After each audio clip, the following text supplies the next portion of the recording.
मई 2 हमारी प्रतिदिन की रोटी मिनिस्ट्रीज की ओर से आप सभी को सलाम। आज के वचन का शीर्षक है तैरता हुआ डाक घर, जिसे लिया गया है पवित्र शास्त्र के 1 कुरिन्थियों 12 उसका 4 से 20 तक। वरदान तो कई प्रकार के हैं, परंतु आत्मा एक ही है, और सेवा भी कई प्रकार की है, परंतु प्रभु एक ही है।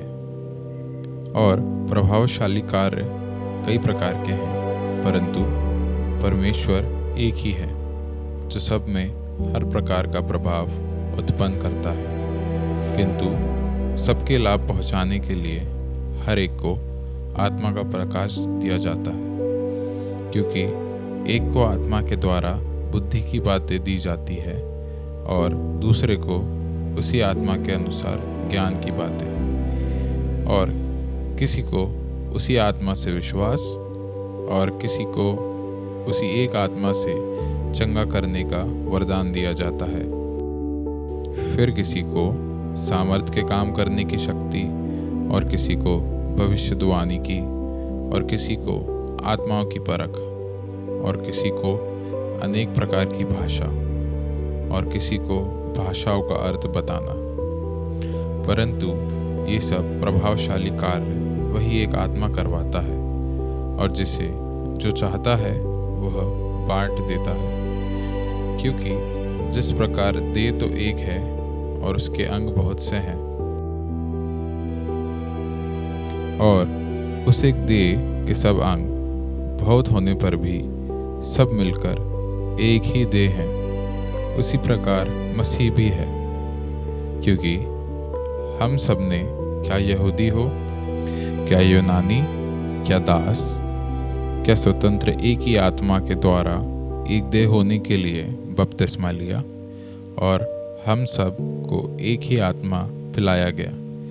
इसलिए कि देह में एक ही अंग नहीं, परंतु बहुत से हैं। यदि पाँव कहे कि मैं हाथ नहीं, इसलिए देह का नहीं, तो क्या वह इस कारण देह का नहीं? और यदि कान कहे कि मैं आँख नहीं, इसलिए देह का नहीं, तो क्या वह इस कारण देह का नहीं? यदि सारी देह आँख की होती तो सुनना कहाँ से होता? यदि सारी देह कान ही होती तो सूंघना कहाँ होता?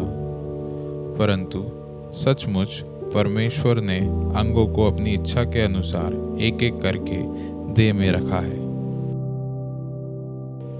यदि वे सब एक ही अंग होते तो देह कहाँ होती? परंतु अब अंग तो बहुत से हैं, परंतु देह एक ही है। क्या आपने कभी तैरता हुआ डाकघर देखा है? अगर नहीं देखा है तो आप जम्मू कश्मीर के श्रीनगर जा सकते हैं। बर्फ से ढके हिमालय की पृष्ठभूमि में डल झील पर एक अनोखा तैरता हुआ डाकघर है, जो वाकई अपनी तरह का अनूठा है। हालांकि यह झील पर अकेला तैरता है, लेकिन यह वास्तव में अकेला नहीं है।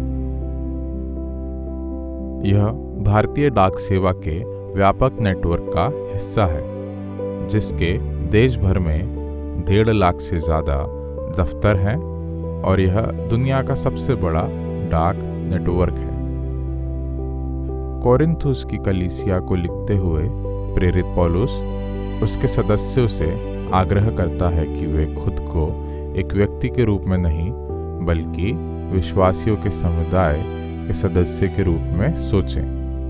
वह उन्हें अपने आध्यात्मिक वरदानों में विविधता को महत्व देने के लिए प्रोत्साहित करता है, और उनसे इन अंतरों की सुंदरता को अपनाने के लिए विनती करता है। पौलुस चर्च को यह एहसास कराने में मदद करता है कि ये अंतर पवित्र आत्मा की एकजुट करने वाली सामर्थ्य के कारण अच्छे हैं, जो हर एक का इस्तेमाल अपनी मर्जी से करता है। अंत में वह उन्हें समझाता है कि वे अकेले नहीं हैं, बल्कि एक व्यापक नेटवर्क का हिस्सा हैं। और व्यक्तिगत लाभ की तलाश करने के बजाय प्रत्येक व्यक्ति को दूसरों के लाभ के लिए अपने वरदान का उपयोग करना चाहिए। ऐसे संसार में जहां खुद को दूसरों से आगे रखना सामान्य माना जाता है, हमें जीवन के प्रति एक अलग दृष्टिकोण अपनाने के लिए कहा जाता है। हमें एक साथ काम करने के लिए कहा जाता है, यह महसूस करते हुए कि हमारे मतभेदों के बावजूद हम एक व्यापक समूह का हिस्सा हैं, अर्थात परमेश्वर की कलीसिया। तैरते हुए डाकघर की तरह हमारे वरदान, प्रतिभाएं और योग्यताएं आदित्य हैं, और जब उनका उपयोग पवित्र आत्मा की शक्ति के तहत किया जाता है तो वे परमेश्वर के राज का निर्माण करने के लिए शक्तिशाली साधन बन सकते हैं। इसे लिखा है रेबेका विजयन ने। परमेश्वर ने आपको कौन से वरदान दिए हैं? आप कितनी योग्यताओं और वरदानों का उपयोग दूसरों के लाभ के लिए कैसे कर सकते हैं? आइए हम प्रार्थना करें। हे परमेश्वर, मेरे वरदानों के लिए धन्यवाद। मुझे उनका उपयोग दूसरों के लाभ के लिए करने में मदद करें, ताकि आपका राज्य मुझ में और मेरे द्वारा फैल सके। आमीन।